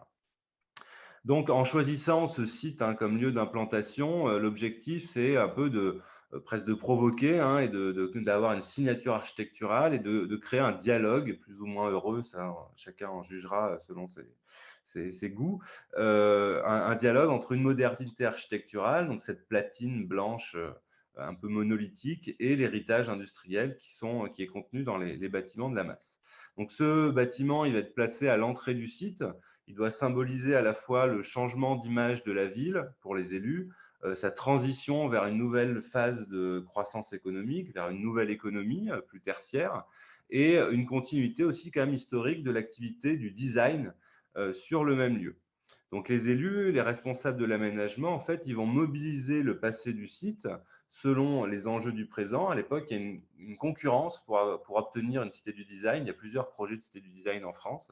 Et donc, ils vont finalement essayer de légitimer cette décision et leur action publique en disant, eh ben, nous, notre cité du design, on l'a fait sur le site de la manufacture. Parce qu'en fait, ils vont attribuer à ce site de la manufacture certaines valeurs. Ils vont la décrire comme le berceau historique de l'activité du design, hein, au niveau même international, en prenant par exemple le cas du FAMAS, donc le fusil d'assaut de la manufacture d'armes de Saint-Étienne. Le design, c'est considéré comme la rencontre du beau et de l'utile, et le FAMAS est considéré comme un bel objet, et en plus d'avoir été très utile sur de nombreux conflits. Donc tout ça, ça permettait finalement de justifier une stratégie d'attractivité territoriale et aussi d'obtenir un bâtiment, un équipement et des financements parfois qui vont derrière. Mais pour faire de la place à cette cité du design, le projet nécessitait la destruction de 4 bâtiments administratifs qui étaient placés à l'entrée du site. Vous voyez donc un de ces bâtiments sur la gauche, et puis à droite, vous ne le voyez plus parce qu'il y a la cité du design à la place, donc juste derrière le portail d'entrée. Et donc plusieurs associations locales de défense du patrimoine apprennent que la construction de la cité va entraîner la destruction de ces 4 bâtiments qui étaient les maisons du directeur, du sous-directeur et puis des bâtiments plus administratifs, enfin en tout cas des bâtiments utilisés par la direction. Et donc elles vont s'opposer à ce projet urbain, elles vont proposer des alternatives, elles vont montrer finalement que une partie de la mémoire du site n'est pas du tout prise en compte dans le projet et qu'il faut le faire de manière beaucoup plus adaptée et respectueusement de l'histoire. Donc, il va y avoir une contestation, hein, mais la décision d'implanter la cité du design sur cette esplanade de la manufacture et donc de démolir les 4 bâtiments administratifs va être validée par la commission régionale du patrimoine et des sites. Et le site va ensuite être inscrit partiellement au titre de l'inventaire supplémentaire des monuments historiques. Donc, ce classement a posteriori, finalement, hein, il concerne la totalité de l'ensemble industriel, sauf évidemment les anciens locaux de l'administration qui ont été détruits au petit matin par les bulldozers. Donc, cette patrimonialisation, elle a vraiment été sélective parce qu'elle manifeste une volonté de favoriser la mémoire technique en conservant les installations productives de la manufacture. Elle l'est aussi en mettant donc de côté certains registres de l'héritage industriel. La destruction des maisons de direction, selon les associations de défense du patrimoine, elle a fait disparaître les symboles de la structure socio-spatiale du site et la présence d'un pouvoir hiérarchique assez important. Donc, finalement, elle a nié un peu cette organisation de l'espace cette organisation sociale qui était inscrite dans l'espace. Donc, on peut considérer qu'elle a effacé la conflictualité sociale du monde du travail, que ce soit les grèves, les manifestations ouvrières, et plus largement, et ça transpire, hein, je ne donnerai pas forcément d'exemple, dans la communication des élus, ce qui transpire, c'est que l'histoire ouvrière stéphanoise, elle est jugée embarrassante par les élus locaux, elle n'est pas du tout mise en avant, elle est déniée, parce qu'elle est vue comme peu conforme chez ces élus à la nouvelle identité qui se veut dynamique, moderne, innovante, etc. Je passe tous les qualificatifs qui peuvent être attribués dans ce cas. Donc, c'est vraiment l'héritage technique qui a été considéré comme une plus-value mémorielle, hein, ce berceau de l'activité du design, et l'évacuation des connotations sociales du site dans le cadre de la patrimonialisation. Ça a traduit finalement une dépossession, une mise à distance et aussi une invisibilisation de la classe ouvrière locale, dont certains disaient à l'époque qu'elle n'existait plus ou qu'elle n'existait quasiment plus, alors que les chiffres montraient que ce n'était pas une disparition, mais plutôt une invisibilisation, voire une mutation. Donc, il y a eu une instrumentalisation, une manipulation de l'héritage. La patrimonialisation de la masse, elle traduit en effet une volonté de relecture et de réécriture de l'histoire locale en fonction des enjeux présents d'attractivité territoriale. Un petit exemple qui n'est pas grand-chose, mais qui est assez parlant à la fois, c'est que Saint-Étienne, à l'époque, a obtenu le label Ville d'art et d'histoire pour son patrimoine des 19e et 20e siècles. Et dans beaucoup de supports de communication municipale, le label était renommé Ville de design et d'histoire. Donc, on avait voulu vraiment mettre en avant cette question du design. Donc, on retrouve dans ce cas stéphanois les rapports de pouvoir et la dimension conflictuelle qui existe dans la patrimonialisation industrielle. Et on voit que, assez classiquement, souvent, c'est une élite sociale, ici un maire, la classe politique locale, qui constitue le groupe porteur de mémoire le plus dominant et le plus puissant. Donc maintenant, je vais passer à une seconde situation. On verra à peu près la même chose, hein, à Clermont, où pour le coup, les quelques héritages de Michelin qui sont considérés comme pouvant être du patrimoine sont vraiment mis en valeur selon cette stratégie un peu d'attractivité, que ce soit pour les élus ou pour l'entreprise. Donc, deuxième situation, on va voir comment, cette fois, une mémoire ouvrière, elle peut s'inscrire dans la matérialité des lieux et de quelle manière une lutte sociale et sanitaire peut s'appuyer sur la spatialité de cette mémoire collective. Donc là, ça se passe à Givors, là encore une ville très marquée par la désindustrialisation, une ville vraiment très fortement industrielle dans son histoire, qui a grandi avec l'industrie, où il y a aujourd'hui très peu de traces de ce passé productif et où le déclin économique et social s'est accompagné d'un effacement de l'héritage industriel. Donc moi, je vais parler du cas des anciens verriers de la ville. Alors, vous avez justement ici une vue ancienne, enfin des vues anciennes de ce site dont je vais parler. L'activité verrière à Givors, elle remonte à 1749, donc c'est très ancien. Là aussi, hein, c'était une verrerie royale. Et en 1965, donc déjà 2 siècles plus tard, est créé le groupe BSN, qui devient quelques années plus tard le premier groupe alimentaire français, puisque BSN rachète à l'époque Gervais Danone. BSN va ensuite prendre le nom de Danone, à qui appartient la verrerie de Givors. Et puis, on va avoir une filiale contrôlée par un fonds de pension anglo-saxon et par Danone, qui va ensuite être créée en 2000 pour reprendre la verrerie et ses 350 salariés d'alors. Donc, l'activité verrière, tout ça pour dire que ça a été un fleuron de l'industrie locale, hein, 250 ans de présence à Givors, mais aussi que ça a donné naissance à l'une des plus grandes entreprises agroalimentaires mondiales, qui est Danone, puisque Danone est né finalement en partie de cette verrerie de Givors. Elle a aussi fortement, cette verrerie, contribué à la formation des structures sociales et professionnelles locales, qui étaient assez liées à des corporations, hein. Il y avait la verrerie et il y avait aussi d'autres types de métiers. Mais elle a vraiment diffusé dans la ville une identité, une mémoire collective spécifique. La verrerie, les verriers ont une identité très marquée liée à leur profession. Et cette mémoire verrière, c'est une mémoire de lutte, scandée par les souvenirs des grèves, des manifestations, et des conflits sociaux. Et c'est aussi une mémoire du travail. Et les conditions de travail dans les verreries ont toujours été éprouvantes. Les effets de la chaleur, il faut atteindre 1500 degrés pour fabriquer du verre, impriment des corps qui sont parsemés de brûlures, rendent l'atmosphère irrespirable. Donc, quand on voit les matières premières et les produits chimiques qui sont utilisés pour la fabrication du verre, on a une bonne idée de la dangerosité de l'environnement de travail des verriers. Donc, les verriers que vous voyez à l'image, hein, c'est un reportage photographique qui a été réalisé et qui est paru dans un journal il y a un certain nombre d'années. Donc, ces verriers, ils surnomment la verrerie l'enfer. Ils l'associent à l'univers de Germinal. Et donc, la dureté du travail, elle est constitutive de la mémoire verrière, qui est aussi, Michel Zancarini en parlait tout à l'heure pour les mineurs, qui est aussi une mémoire, enfin un travail très viril, une profession très virile, et aussi avec pas mal d'enfants qui sont employés dans l'histoire de la verrerie. Donc aujourd'hui, ces verriers, donc vous voyez ici des verriers qui posent avec certains objets, c'était le cas aussi pour la diapo précédente. Les verriers se présentent comme des survivants et leur mémoire est imprégnée de ces conditions de travail dantesques et des effets tragiques de ce travail sur leur santé. Le sentiment d'avoir été empoisonné, hein, c'est un mot qui revient assez souvent chez eux, domine chez ces ouvriers qui ont tous perdu des collègues ou des membres de leur famille. Donc finalement, en s'attaquant au corps, avec après coup, hein, souvent aussi, le travail continue de hanter une mémoire collective. Je reviens à la fermeture. Vous avez ici des images qui montrent les manifestations, donc voilà, hein, qui ciblent Danone directement. Donc en 2003, puisque Danone est le patron de la manufacture, en 2003, la décision de fermer la verrerie est prise alors qu'elle est rentable. Les salariés et les syndicats se mobilisent évidemment fortement.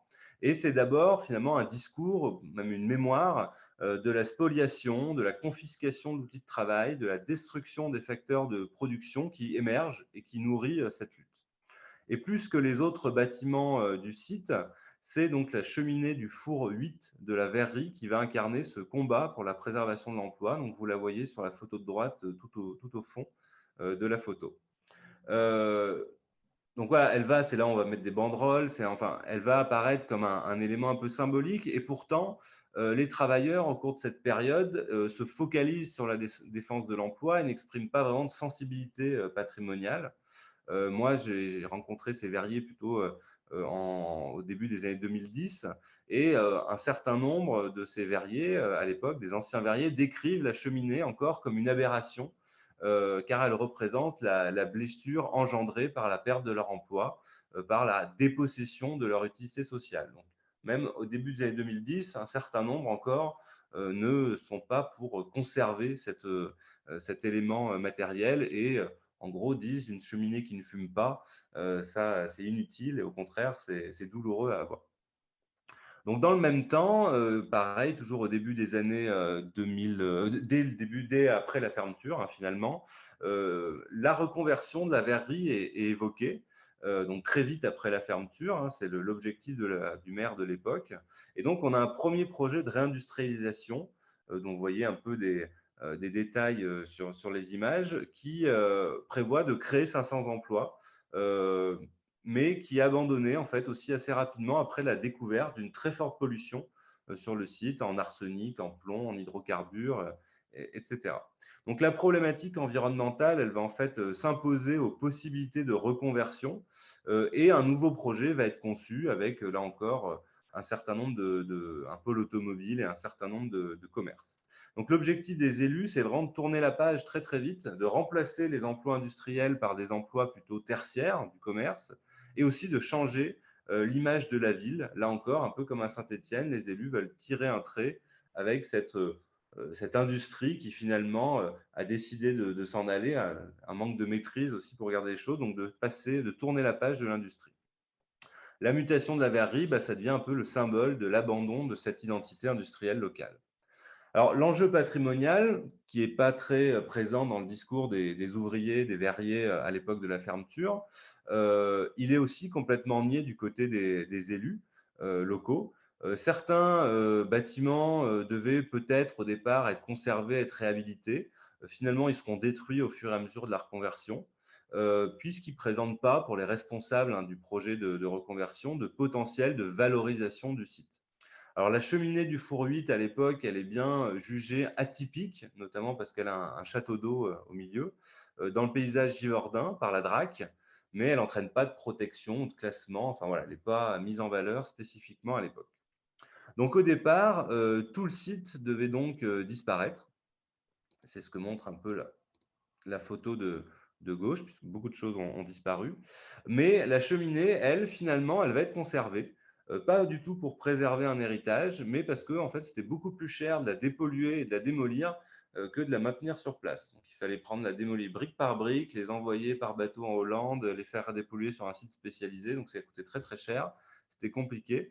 Et donc, finalement, on a décidé plutôt de considérer que la pollution allait être maintenue, enfin, allait être contenue par le maintien de l'édifice sur place. Donc finalement, c'est la contrainte environnementale qui va réintroduire une dimension patrimoniale dans l'avenir de l'usine par le maintien un peu obligé de cette dernière trace matérielle du passé de la verrerie.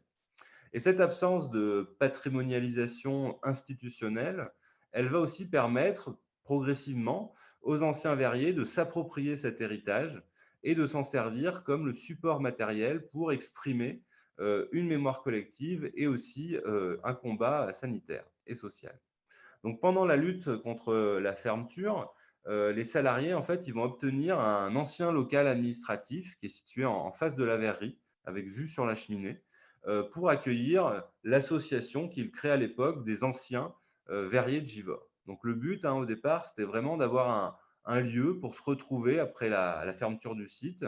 Et donc, tous les vendredis matins, un groupe d'anciens verriers prend l'habitude de se réunir pour prendre le café, pour se donner des nouvelles, pour organiser des repas en lien avec la mutuelle de la verrerie, pour prolonger les liens sociaux qui ont été construits à l'usine, etc. Et en 2009, ils commencent à se rendre compte qu'ils sont nombreux à tomber malades et que les décès se succèdent parmi eux. Donc, ils vont prendre conscience des liens en fait entre leurs problèmes de santé, leurs anciennes conditions de travail et les risques auxquels ils ont été exposés. Alors, je dis ils, mais ce n'est pas forcément vrai. Ce sont surtout les femmes et les filles de ces verriers qui vont permettre cette prise de conscience sur l'origine professionnelle des maladies et qui vont permettre aux pans de cette mémoire collective d'émerger. Donc, les discussions entre anciens verriers, elles vont construire justement ce nouveau pan de leur mémoire collective. Donc, une mémoire d'abord principalement et même uniquement orale, issue des témoignages des survivants, et une mémoire inscrite dans ces corps blessés, meurtris, et puis aussi dans cette matérialité qui est celle de la cheminée.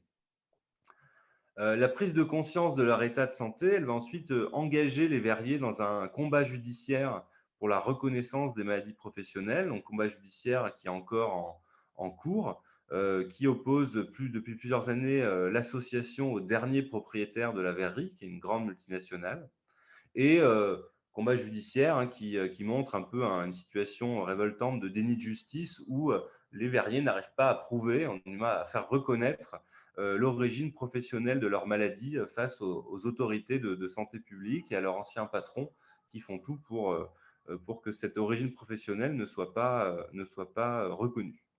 Donc, la lutte de l'association pour la reconnaissance des maladies professionnelles, elle s'appuie donc d'abord sur des souvenirs individuels et la mémoire collective des anciens verriers qui vont reconstituer finalement leur passé dans la verrerie et aussi les produits auxquels ils ont été confrontés. Ils vont retrouver même des fiches de produits qu'ils avaient.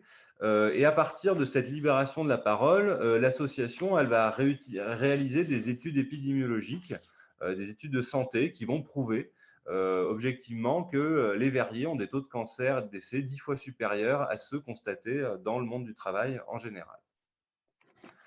La cheminée, petit à petit, va être investie comme le support spatial de cette lutte sanitaire.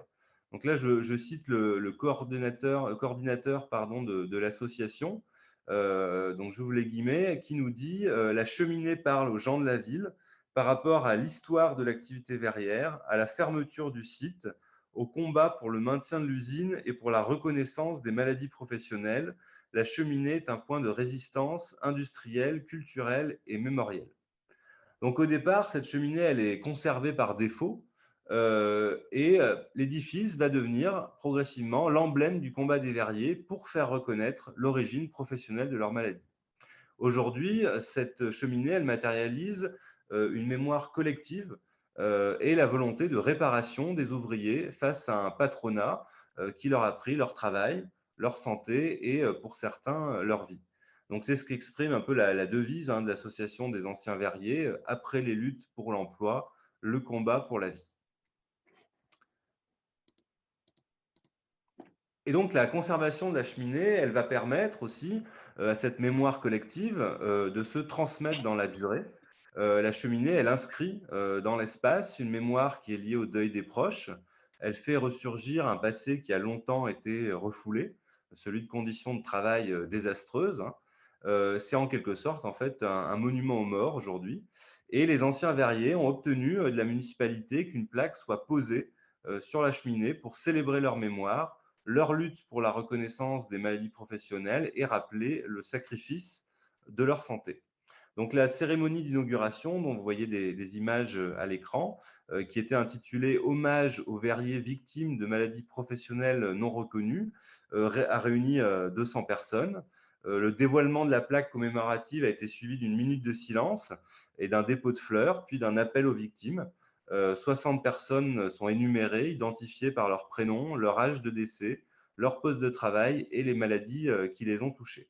Et donc cette plaque aujourd'hui et cette cheminée, elle rend aujourd'hui visible la mise en mémoire du dieu et le marquage de l'espace. Alors très récemment, en janvier dernier, l'ADRAC a donné un avis favorable à l'inscription de la cheminée au titre des monuments historiques. J'avais parlé de patrimonialisation alternative, aujourd'hui elle s'institutionnalise, mais voilà, on part vraiment d'une origine d'une appropriation populaire. Et c'est la fille d'un ancien verrier qui est vraiment à l'origine de la démarche de reconnaissance et de protection patrimoniale. Et donc, il va aboutir, il n'y a pas peut-être eu, je ne crois pas qu'il y ait eu l'arrêté préfectoral encore, mais qui devrait aboutir prochainement. Donc, pour conclure sur ce cas de Givors, la verrerie, elle a donc légué des traces matérielles, un héritage environnemental à travers les pollutions, et elle a marqué la chair des ouvriers. Et sa cheminée, elle forme aujourd'hui un monument de la perte, perte de l'activité industrielle, perte de l'emploi et de l'utilité sociale, et perte de la vie de dizaines de travailleurs. Ce qui est intéressant à Givors, c'est que contrairement à la majorité des opérations de valorisation du patrimoine industriel, ça n'a pas invisibilisé les rapports de domination, et au contraire, il y a une repolitisation de la question mémorielle grâce à une pratique alternative et militante. Et donc, c'est un usage politique finalement du passé et de l'histoire qui est d'habitude réservé aux classes dominantes. Je vais aborder maintenant mon dernier cas, qui est celui du quartier de la Guillotière à Lyon, alors plutôt même de deux sous-quartiers de la Guillotière, hein, qu'on va appeler donc le quartier Moncé et le quartier Mazagran. Donc là, pour évoquer plutôt la place du patrimoine et de la mémoire dans des conflits urbains actuels et plus ou moins actuels. Donc, je situe très, très rapidement le contexte. La Guillotière, c'est un ancien faubourg industriel, c'est un quartier du centre de Lyon, et c'est aussi traditionnellement un quartier qui a une fonction d'accueil. Donc, c'est un quartier populaire et d'immigration. Et donc, depuis une trentaine d'années, les pouvoirs publics ont engagé un projet de rénovation urbaine plus ou moins abouti et plus ou moins avancé, et un projet de requalification sociale, on pourrait dire aussi de nettoyage social, de ce quartier, donc qui connaît depuis 15-20 ans un processus de gentrification qui est en cours et qui, là encore, n'est pas totalement achevé. Alors, ce projet de rénovation, il s'est d'abord incarné notamment avec la construction de ce qu'on appelle le CLIP, hein, donc pour Centre Liberté Péri. Donc, c'est l'immeuble que vous voyez sur cette photo. Alors, cet immeuble, aujourd'hui, pour ceux qui le connaissent aujourd'hui, c'est dur de s'imaginer qu'au départ, ça devait être un projet très haut de gamme et très luxueux, qui devait avoir un hôtel 4 étoiles avec des commerces de standing, etc. Mais au début, c'était vraiment, on devait faire un grand projet chic. Et donc, il devait aussi s'accompagner, la construction de cet immeuble, de la destruction d'une grande partie du quartier qui est juste derrière, que vous voyez derrière le clip sur la photo de droite, donc qui est le quartier Moncé. On devait créer en fait une avenue, une grande percée, et ça devait entraîner la démolition de 200 logements. Donc, selon une élue de l'époque, ce projet, il doit assainir, je cite, hein, j'ouvre les guillemets, assainir, aérer et hygiéniser le quartier Moncé. Donc, on voit un peu la violence des propos, hein, donc on est dans une perspective extrêmement fortement hygiéniste. Donc, finalement, la création de cette avenue, elle sera abandonnée, en partie grâce à l'action d'un comité d'habitants et de commerçants. Et l'une des stratégies de ce comité, ça a été de se saisir des thématiques patrimoniales et mémorielles pour démontrer l'intérêt historique du quartier. Alors, à la fois d'un point de vue matériel, en s'attardant sur les caractéristiques architecturales du bâti, mais aussi et surtout, je dirais, d'un point de vue immatériel, pour ne pas laisser les élus, les techniciens, les médias de l'époque enfermer le quartier dans une image de ghetto ethnique, et notamment maghrébin, hein, marqué par des problèmes sociaux et une insécurité. Donc, la mise en valeur mémorielle, elle va se focaliser sur une mémoire, une identité plurielle liée à la résistance, liée aux classes populaires, liée au cosmopolitisme, une mémoire de la mondialisation. Hein. La Guillotière est peut-être un des quartiers de Lyon les plus connus dans le monde, par justement les flux de population internationale qu'il permet de mettre en contact. Et tout ça était donc évidemment fait pour revaloriser l'image du quartier, donner de la fierté à ses habitants, mais aussi contrer donc une vision, une image misérabiliste qui était véhiculée par les médias et les élus. Cette utilisation du patrimoine comme outil stratégique d'une lutte urbaine, elle a aussi abouti au classement du quartier en périmètre d'intérêt patrimonial et dans la zone tampon du périmètre UNESCO de la ville de Lyon. Donc ça, c'est vraiment sur l'aspect des luttes très juridiques, on va dire, et très institutionnelles. Mais elle a aussi, d'un côté plus concret pour les habitants, permis cette mobilisation d'éviter de nombreuses destructions et d'obtenir des relogements sur place pour les personnes qui ont vu leur logement démoli, puisqu'il y en a quand même eu quelques-uns qui ont été détruits. Elle sera aussi à l'origine, cette mobilisation, de la création d'un centre social, qui s'appelle le Centre social Bonnefoy, et qui propose donc des services liés à la population du quartier, notamment aux catégories populaires, avec un pôle d'accès au droit, par exemple, mais aussi d'autres prestations. Le recours à la thématique patrimoniale, il ne s'est donc pas fait au détriment des préoccupations sociales, et le comité est parvenu, comme le dit sa présidente, je cite, à valoriser le patrimoine visible et invisible sans tomber dans l'instrumentalisation touristique et la gentrification. Donc déjà à l'époque, on a cette dynamique de gentrification qui arrive et puis qui est recherchée évidemment par les collectivités.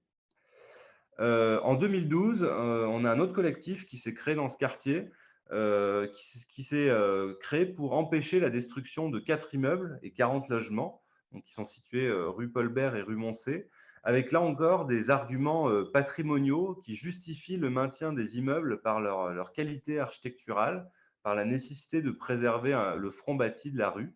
Et ces arguments patrimoniaux, ils sont conçus pour empêcher les destructions et les opérations de rénovation urbaine, mais aussi pour obtenir la réhabilitation de logements et maintenir les classes populaires dans le quartier. C'est ce que vous voyez un peu qui est un montage du collectif sur la photo de gauche, de dire ce n'est pas en démolissant qu'on va pouvoir justement offrir des toits aux catégories, notamment les plus populaires. Donc ça, c'est pour le quartier Moncey. Deuxième sous-quartier de la Guillotière, c'est le quartier Mazagran, où là, 2 collectifs se sont créés beaucoup plus récemment pour s'opposer aux évolutions du quartier et aux politiques urbaines de la métropole. Donc le premier collectif, alors là, vous voyez justement la vue de cet îlot Mazagran qui accueille aujourd'hui, alors vous avez une vue aérienne, 2 vues aériennes, qui accueille aujourd'hui quelques logements, un parking, 2 garages automobiles et un atelier de réparation de vélos, d'auto-réparation de vélos. Donc, le premier collectif, qui s'appelle Habitons Mazagran, il est au départ constitué d'un petit groupe d'architectes qui dénoncent, qui se rendent compte de je ne vais pas faire le détail du conflit, mais que cet îlot va être détruit et qui dénoncent donc la destruction programmée de cet îlot. Donc, le premier registre de critique, il n'est pas forcément mémoriel ou patrimonial, il est lié à la formation professionnelle du groupe. Les architectes, ils reprochent au projet de la métropole sa faible qualité urbaine, sa standardisation, sa trop grande densité. En gros, ils disent que le projet est moche et qu'il faut arrêter de faire des projets moches dans le quartier. Donc, on est vraiment sur une critique archi. Et au fur et à mesure que ce groupe d'architectes va s'agrandir, va réunir les structures et la population qui est menacée d'expulsion, et bien la critique, elle va s'élargir, elle va intégrer une dimension patrimoniale. Donc, vont être dénoncées la disparition des dernières activités artisanales et industrielles d'un quartier qui a une tradition justement autour de l'industrie, et notamment de l'industrie légère et de l'artisanat, mais aussi l'absence de concertation avec les habitants, l'influence trop importante des promoteurs privés, la montée des loyers, etc. Donc, il y a une montée en généralité de l'opposition du projet. Et cette montée en généralité, elle est encore plus nettement formulée par le second collectif qui se constitue, qui s'appelle La Guillotière n'est pas à vendre, qui lui aussi mobilise la thématique patrimoniale en dénonçant l'ampleur des destructions dans le quartier, mais qui vraiment axe ses revendications sur la gentrification du quartier et l'expulsion des plus précaires et notamment des populations immigrées ou racisées. Donc, dans le cadre de cette montée en généralité,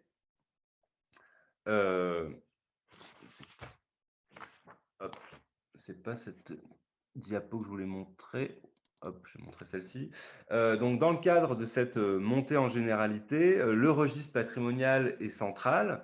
Les architectes, notamment, ont mené, donc du collectif Habitons Mazagran, ont mené un travail d'expertise sur ce qu'ils appellent l'urbanité singulière de la Guillotière. Cette urbanité singulière, elle est selon eux issue de l'enchevêtrement de plusieurs tissus urbains, de l'irrégularité de la morphologie d'ensemble et de l'organisation interne des îlots, de la diversité des hauteurs bâties, etc. Donc en fait, ce qui est intéressant, c'est que pour les architectes, cette forme spatiale, donc ce qui est intéressant dans leur discours, cette forme spatiale particulière, elle aurait donné naissance à une morphologie sociale qui serait elle aussi spécifique.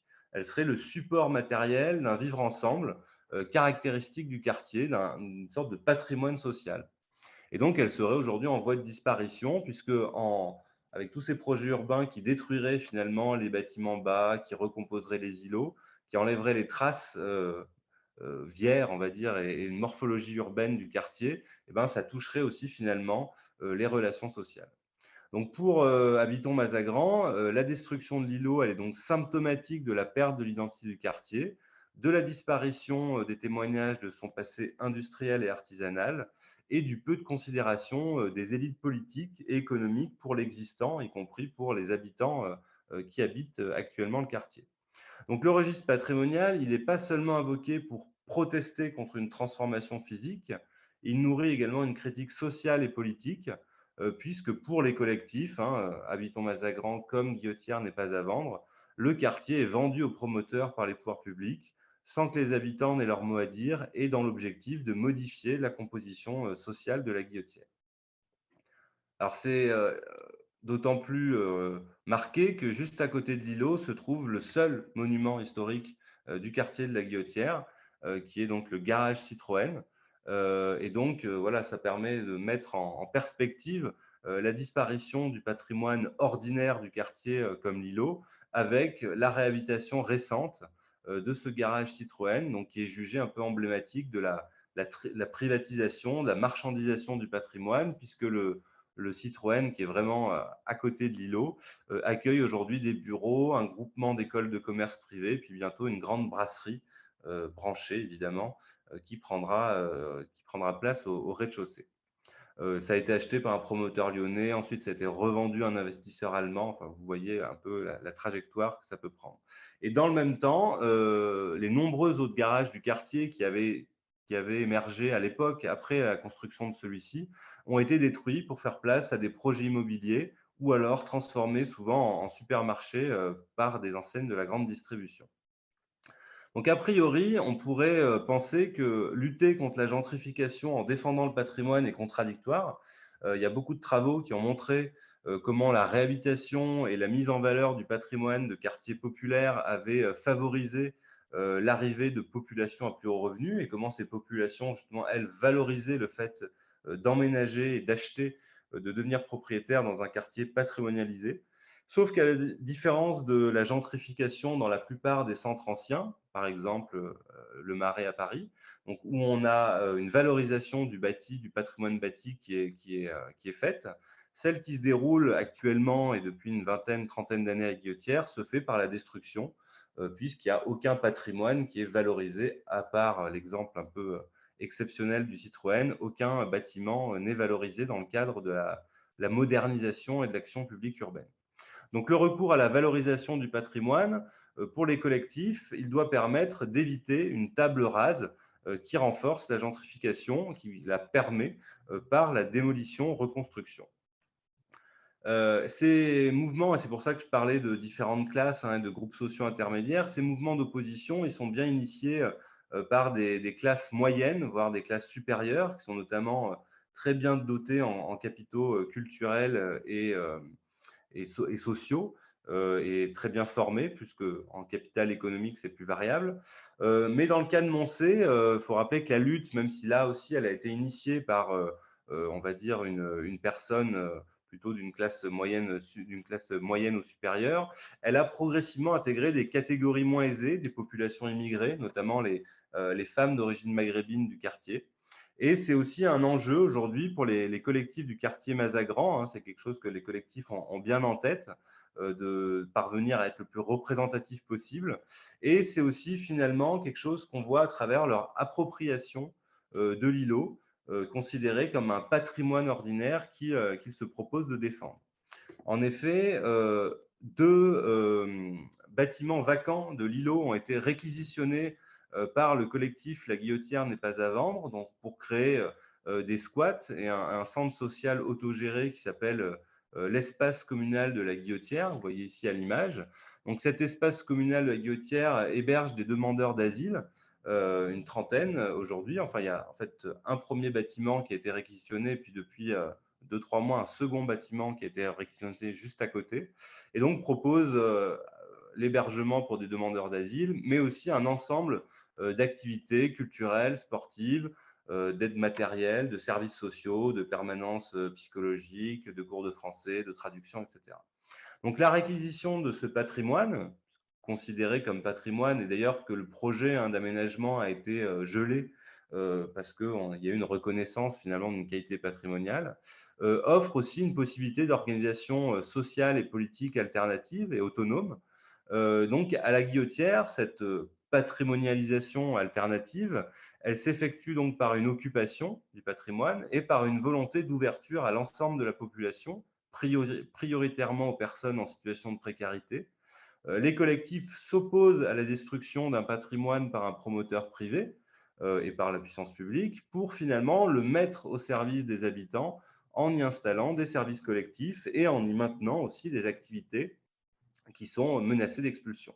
Donc l'îlot Mazagran, il est réapproprié pour répondre à des besoins sociaux et le patrimoine, il est identifié comme un bien commun à défendre, à la fois dans ses dimensions matérielles, les bâtiments, les murs, et immatérielles, puisqu'il permet aussi de préserver, de renforcer, de développer les relations de solidarité qui seraient typiques de la Guillotière et qui sont aujourd'hui menacées par la gentrification.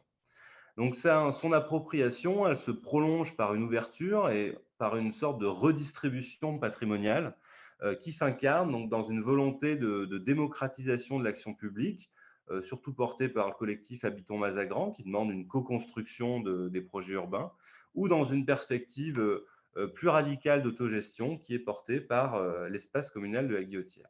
Donc on pourrait dire que les collectifs de Mazagran adoptent ou ont une approche libertaire du patrimoine en considérant celui-ci plutôt comme une scène d'échange et de pluralité et d'ouverture, plutôt que comme un support de domination, comme c'est le cas à Saint-Étienne, ou qu'un théâtre de lutte, de résistance, comme c'était le cas à Givors.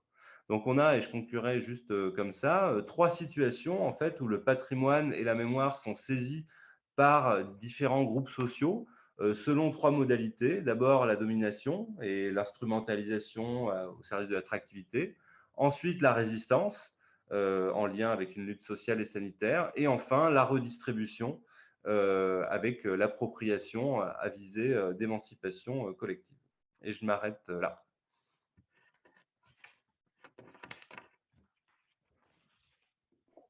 Eh ben, merci beaucoup. Merci beaucoup pour tout ça.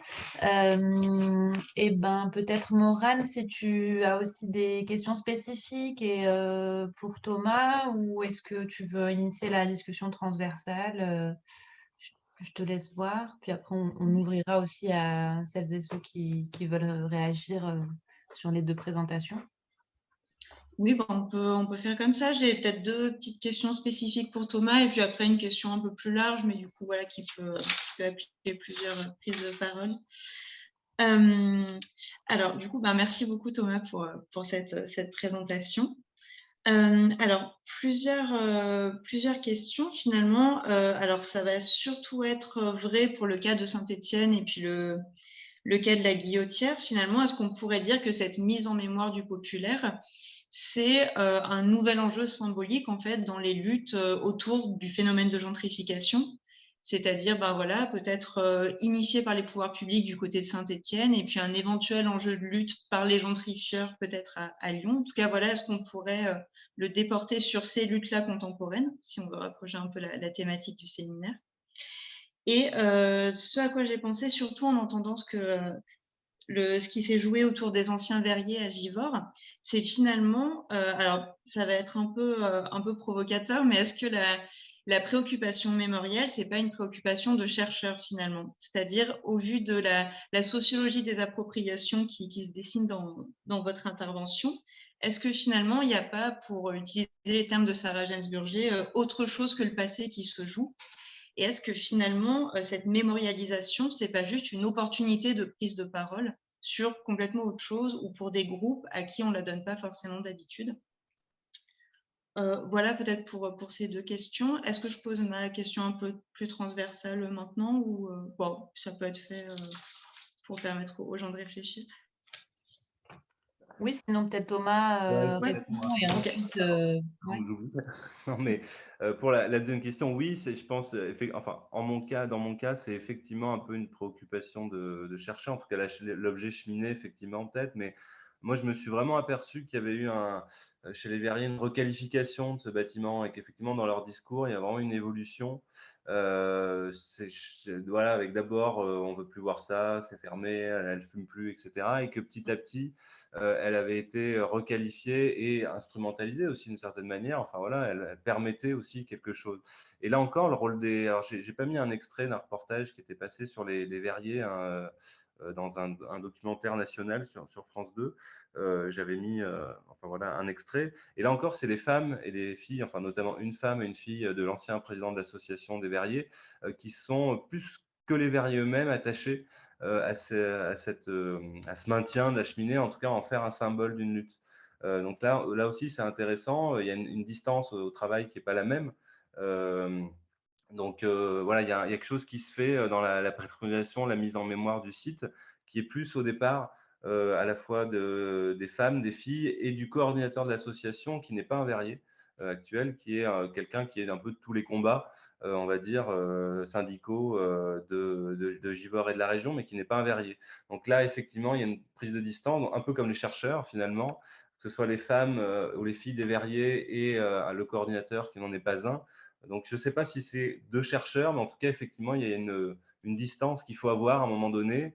Il y a un travail de deuil qui est peut-être pas possible au départ par les verriers qui, au contraire, veulent voir disparaître l'édifice, même si aussi de nombreux se sont déclarés en faveur finalement du maintien de la cheminée. Chez les verriers, il y avait quelque chose d'intéressant. Juste après la fermeture du site, ils ont fait une dernière coulée. Ils ont distribué un petit pot de verre à beaucoup de gens de la population. Donc, c'était là encore une production qui voulait mettre en valeur de leur histoire, donc issue de l'usine, plutôt qu'un des bâtiments de l'usine qui était fermé. Donc ça dit aussi pas mal de choses. Donc il y a voilà, les traces, elles sont plus acceptables aussi après le travail de deuil de la fermeture, je pense. Et sur la question, la première, ben oui, c'est clairement un enjeu de lutte contre la gentrification ou pour la gentrification, puisque effectivement, ce qu'on voit, c'est que quand les quartiers se gentrifient, souvent il y a une mise en valeur du patrimoine, il y a une mise en valeur justement de la solidarité ouvrière, enfin de valeurs comme ça, par des classes sociales qui sont à la fois ouvertes à ces valeurs-là, mais qui en même temps contribuent un peu à les faire disparaître et dont souvent on s'aperçoit qu'elles cultivent un entre-soi. Voilà. Il ne sait pas ce qui se passe aujourd'hui ou ce qui s'est passé à la Guillotière, mais parce que le patrimoine, effectivement, la gentrification, elle advient par destruction du patrimoine.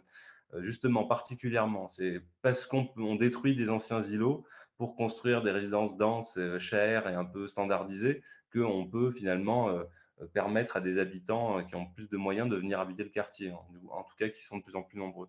Donc il y a vraiment là pour le coup le fait de faire perdurer des mémoires liées à l'espace populaire, liées à l'image populaire du quartier, que ce soit dans des bâtiments industriels, mais aussi dans des pratiques de l'espace.